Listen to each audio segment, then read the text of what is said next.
families.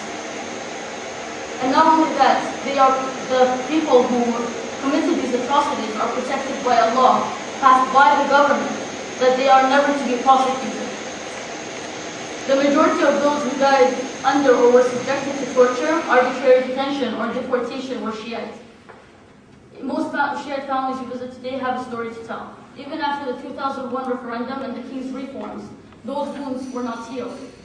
The Prime Minister himself, the longest reigning Prime Minister in the history of mankind, is known to have said in the 1990s, Shiites are like Iranian carpets. The more you step on them, the better they become. One of the female Shiite political activists I know in Bahrain, who was imprisoned and tortured in the 1990s, saw the man who tortured her shopping for groceries at a local shopping market. He is now a very successful businessman, protected by the government. My father, who is a human rights activist, has come home numerous times with signs of beating and physical assault inflicted on his face and body. They were the result of attacks by the Bahrain Special Security Forces, the SSF, on him while he attended to observe peaceful demonstrations organized by a group of unemployed Shiite youth. One of those times, two of my sisters witnessed as the SSF attacked my father with their electric batons, shoes, and insults, while other SSF members videotaped it. I also witnessed the treatment of the SSF after I took part in a demonstration demanding the release of my father and other detainees who were held for demonstrating outside the King's Court. The SSF spat on the men, kicked them after tying their hands behind their backs, and insulted them, telling them that they are Shia trash and that they would teach them a lesson. As a family of a man who speaks out against the injustice of the Bahraini system, we never know when to expect to get a call that my father is in the hospital or that he cannot be found. Most people had high hopes as to the changes promised by the King in 2001, but now it seems that the situation is deteriorating. The promise of tomorrow made by the King in 2001 seems that it is nothing but a mirage. Today, as in the past, there are political Shiite activists who are in jail under torture. There are many witnesses who visited detainees and saw the marks of torture on them. When the family of one of the detainees went to visit him, the detainee had to touch his children's faces to recognize them, because he had been blindfolded for so long that he could not see clearly.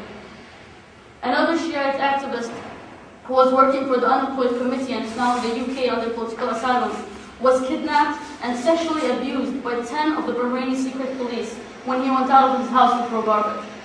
His wife and newborn child were waiting for him at home. This Shiite activist is only one example of many who were forced to flee from Bahrain to look for asylum abroad.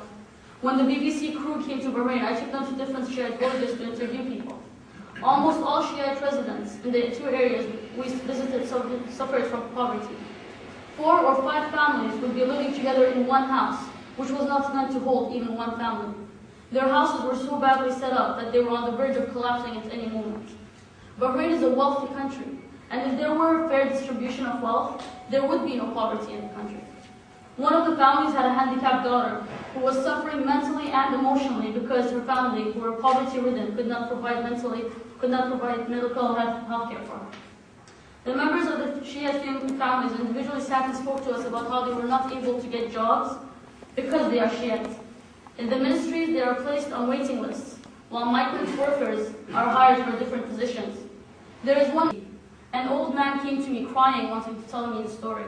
His story of how his wife had died because the riot police had thrown a tear gas bomb into their house.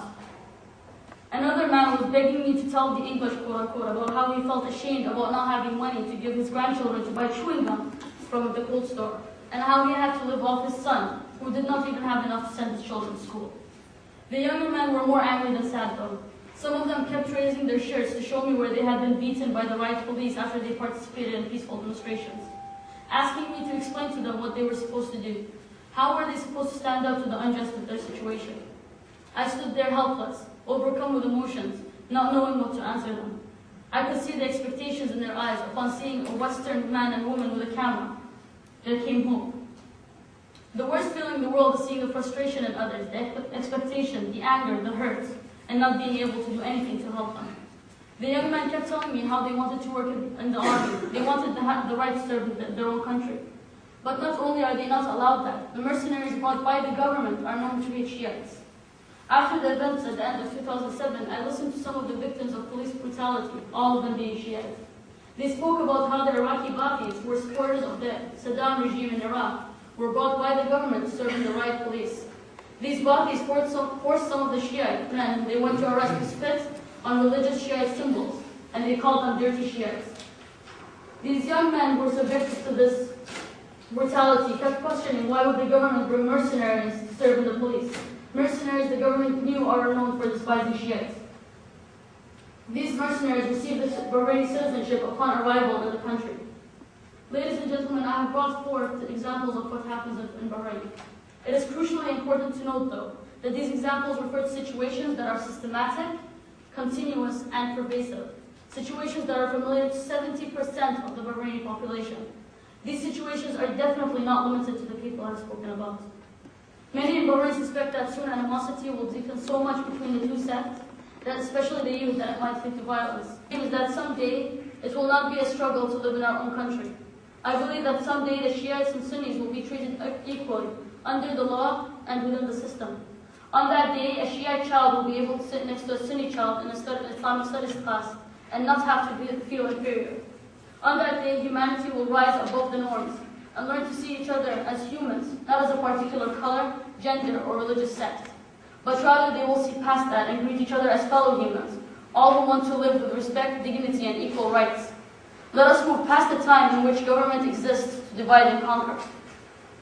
Let us leave the intrigue of Machiavelli behind us. It is only rational that a house divided cannot stand. Thus, we must unite in accepting each other before it all comes crumbling down on us.